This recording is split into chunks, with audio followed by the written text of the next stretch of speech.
next steps.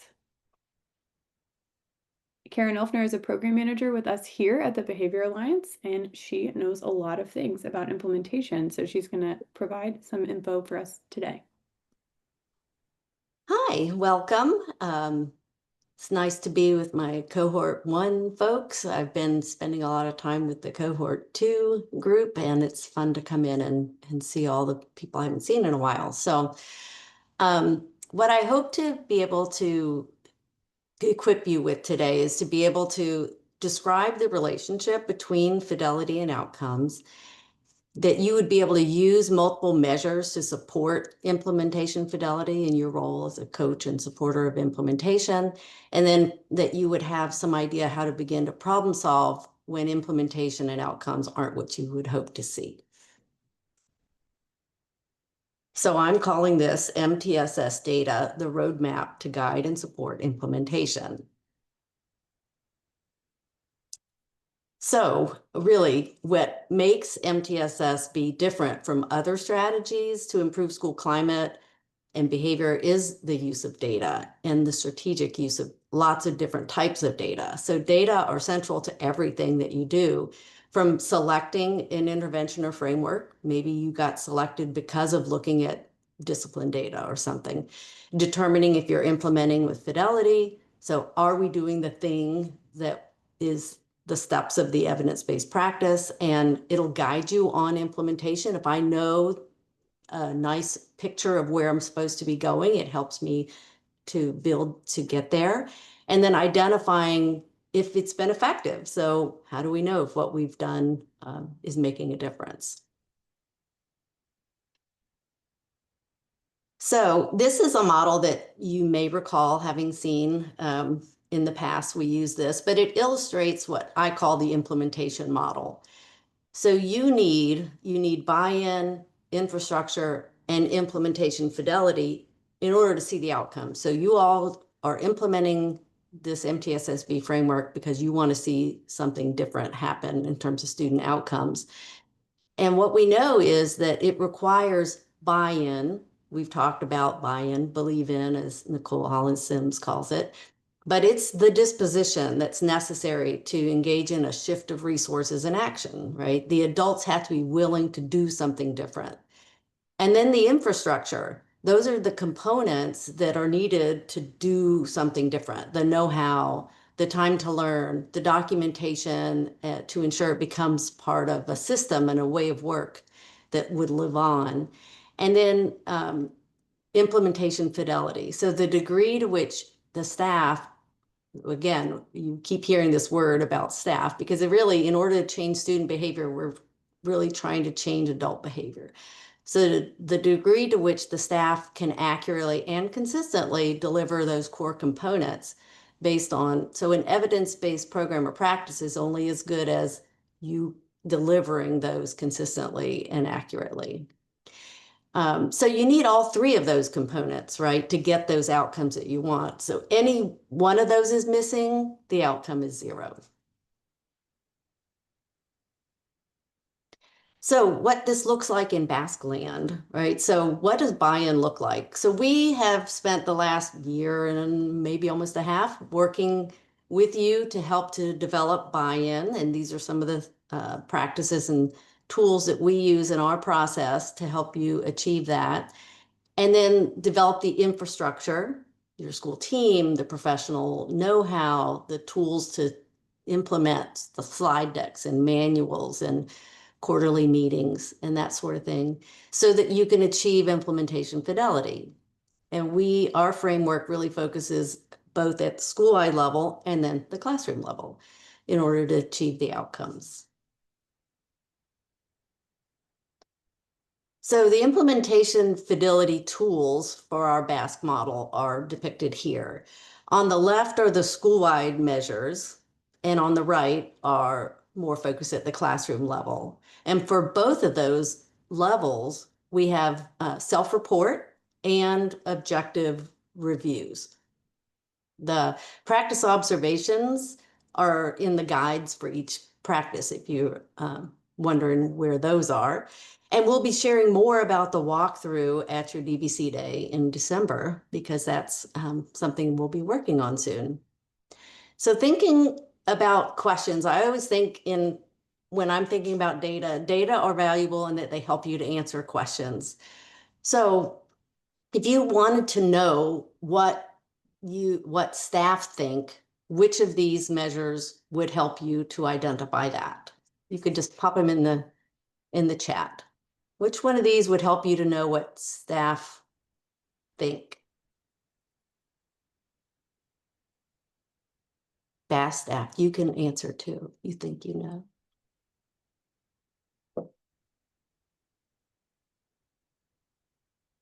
Okay. So primarily the SAS's purpose is to get staff perception. Because staff complete the practices inventory, you are indeed getting what they think. It's about what they think about how the level of implementation. So great. If I had a question of how can I verify the self-report to make sure that it's accurate? What measure would I use? Or measures? Might be two answers.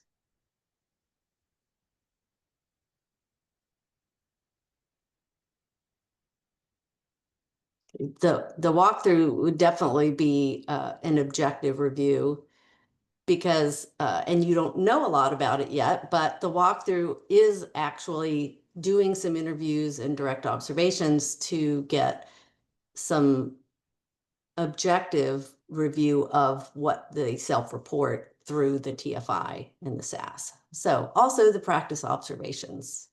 So great. And why do we have objective measures? Why are we doing kind of a redundant thing? We have the self-report measures. Why are we also doing objective measures? Multiple data points. Yep, always good. Consistency in practice. Yep. Any other ideas about why it's important to do an objective review and not just rely on self-report?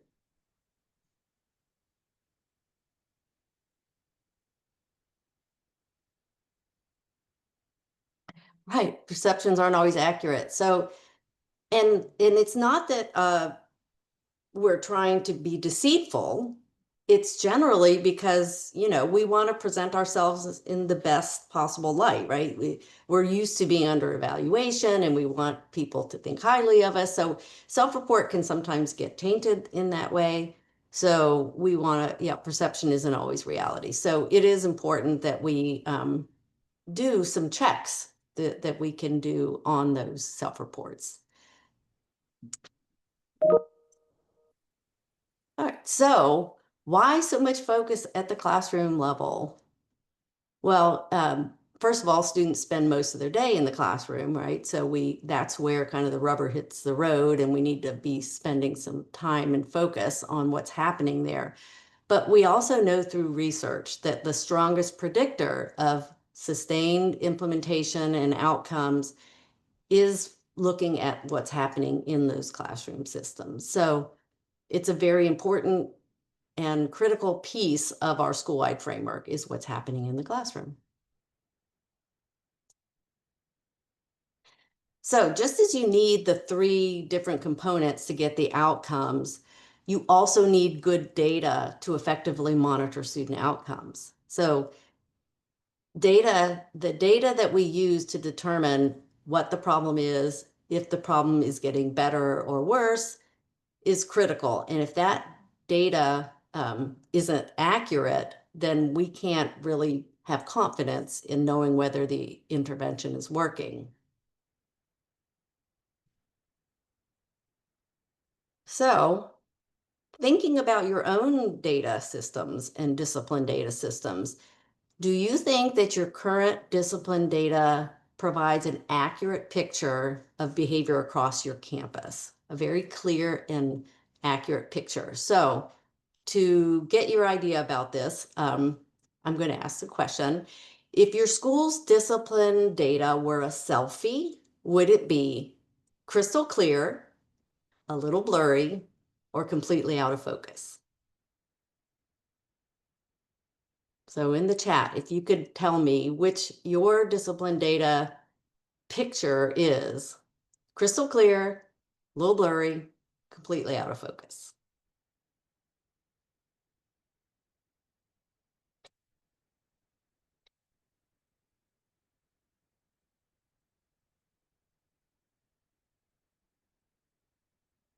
Oh, we got a couple blurries, little blurries. We do have a clear, which is great. I love to see that we've got some people who've got systems that are working for them. So we got probably a few more blurries and a couple of clears, but the discipline reports, the way that you aggregate and look at your data, is only as good, of course, as the data that you enter into the system. And our project would like to help make sure that you have a discipline process that results in an accurate picture of the discipline issues, one that will enable you to precisely understand what's happening so that you can then be set up to do good problem solving. Having a clear, mutually exclusive set of behavior definitions that everyone agrees on and a consistent way of responding to those behaviors across your campus will go a long way on your journey for accuracy. And in the near future, we're going to really start to focus in and supporting you on how to use discipline data to problem solve. Go ahead. Okay, so this is just some points that your system would have if it is going to provide you an accurate report or picture of what's happening across campus. So you can kind of look through and think, do we have this in our system? Do we not? There are also some things that might lead to a false picture about when you're looking at your data. One is underreporting. So if we're not consistently reporting the same behaviors, so some teachers maybe aren't reporting and other teachers are reporting, but those behaviors are still occurring, then our data aren't going to be a clear and accurate picture of what's happening. So because there's discretion and inconsistency, sometimes that can make our picture a little cloudy in terms of being able to know precisely what's happening. We know that there's a systemic bias. So particularly for students from certain demographic groups that often are disciplined more frequently or more severely. So looking at your data to make sure, is that the reflection of what's really happening? And then there's tends to be like you're required on how that gets entered. So are the data that are entered complete?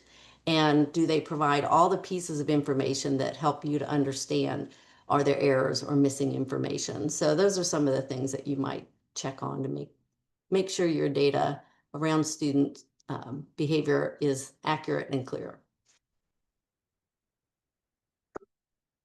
Sorry. So the thinking then about the implementation model that I shared a few slides ago, if we're confident in our discipline data that it's accurate, and we have been working to implement, and we aren't seeing the outcomes that we want to see, then we can kind of work backwards in order to problem solve.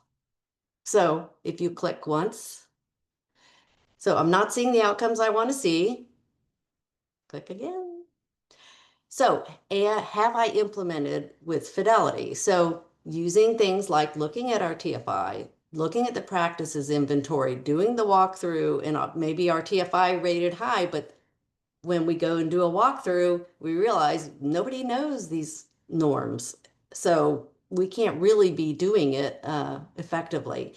So checking your implementation, because you can't get the outcome if you didn't have the implementation. And if you aren't implementing with fidelity, then you take the next step. Why? Do I not have the infrastructure? Are we not consistently meeting? Are we not bringing the professional learning that we got from BASC back to the system? Are our data systems lacking? Have we not established effective protocols to make sure that everything that we're doing is being done consistently across all staff? And if your answer is no to that, then do you have the buy-in? Do you have the administrative support to provide the time for and the focus on data systems? Do the staff is staff belief just not really there? Do we not have a shared vision? So thinking backwards, like we try to build from buy-in, infrastructure, implementation to get the outcomes. And if you're not seeing the outcomes, then you can kind of work in reverse order to try to problem solve. So when you're asking yourself, are we having the outcomes that we wanted to have? Then you need to have some sort of threshold, some way to determine, are we there or not there? So we've given you some practices like the practice inventory and the TFI, and we give you some general guidance for the decision rules. So what proportion of our staff need to be doing this practice with fidelity in order to see the outcomes? And then what outcomes do we really want to see? And we haven't really talked a lot about what those thresholds will be, but this is something we'll get into more as we help you explore more how to use your discipline data to problem solve. But a common one nationally for this type of work is, do 80% of the students have no referrals or no more than one referral? And that would indicate you have a tier 1 system that's effective. But if you have more than 20% of your students, if you have 30% of your students getting 2 or more referrals, then you've got a problem that could be maybe addressed more adequately looking at a tier 1 level. So we'll talk more about how to develop decision rules and use those data for problem solving in the future times together. So this is just another reminder related to the practices inventory, which you probably have just done, and we earlier in the Echo series gave you some tools for how to analyze your data. And in this particular example, it's to less than 80% or of staff. So the threshold there, the number of items is at less than 80%. So it may be that you adjust that threshold. So those aren't like hard and fast, but so if I had like every item I was below 80%, then I would need to use a different threshold because you can't do everything at once. So thinking about using data in a meaningful way to determine where you need to focus and work. So we would like to know kind of where your schools are. So we have a little Padlet for you. You could either enter, I think they're going to put it in the chat too, the bit.ly, or I think if you click again, you'll see the QR code. Georgia. There. So what we'd like you to do in the Padlet is go in and ask, determine which one of those 4 areas do you think that you really need to focus on the most at this point.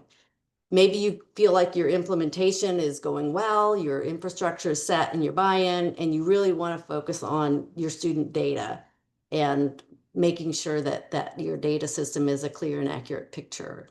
Or maybe it's implementation fidelity. You're still working to get to a high level of fidelity using the model of the TFI or the practice that you've selected.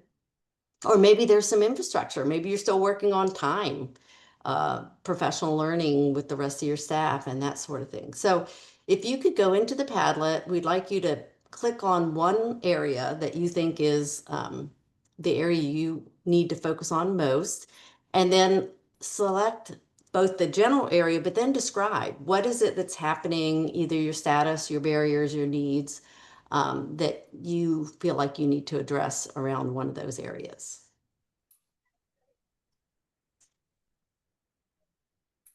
I see some people in there, so I think we got some people accessing, some people still joining. I'm gonna enter something under student outcome data because I know that's an area that we're gonna be working with you all on, and is either helping you make your data system effective or how to use it effectively for problem solving.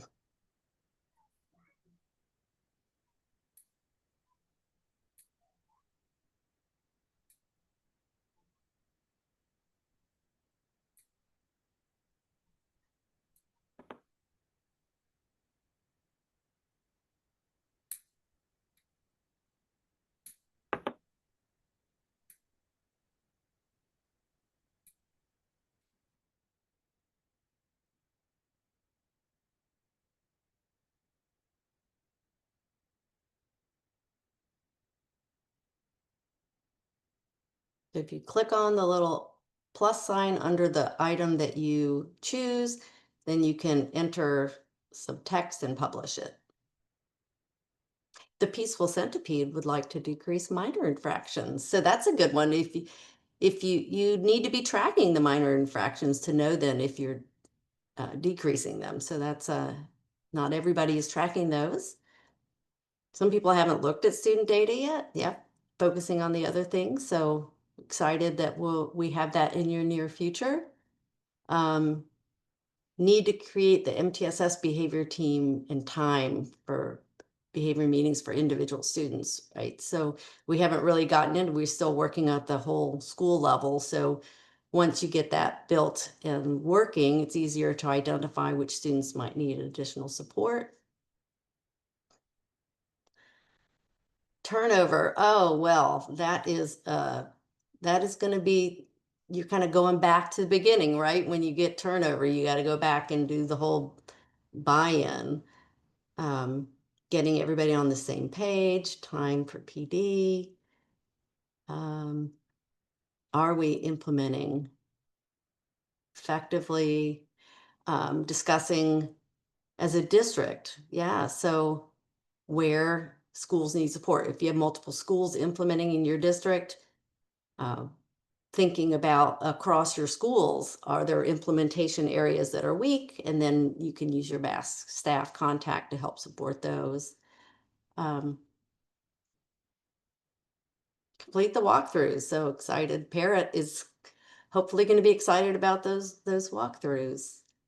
Some people are still working on some infrastructure, which makes sense. Great. I think this is helpful to our staff because we can then better know where your focus is so that in our continued support for you all, we'll know how to do that. The next thing that at the end of this, after the showcase, we're going to be asking you to complete a survey, and that's going to be really important for us as well to know where we need to make this a better system for you. Okay. I think you can go on to the last one, but that's all I have for you today. I hope that there's something that you were able to take away to help you as you kind of move forward in your implementation. Thank you, Karen. If you have questions for Karen, you're welcome to add them in the chat, or contact her directly or your best contact. I see Jeffrey put in the chat that they might need to brush up on their behavior definitions. I know that Sarah actually just made a resource about behavior definitions. I don't know if it's currently hosted on the website. Sarah, can you help Jeffrey with that in the chat? Because I actually don't know the answer to that question. Oh, Crystal already answered it. She beat you to it. Yep, I was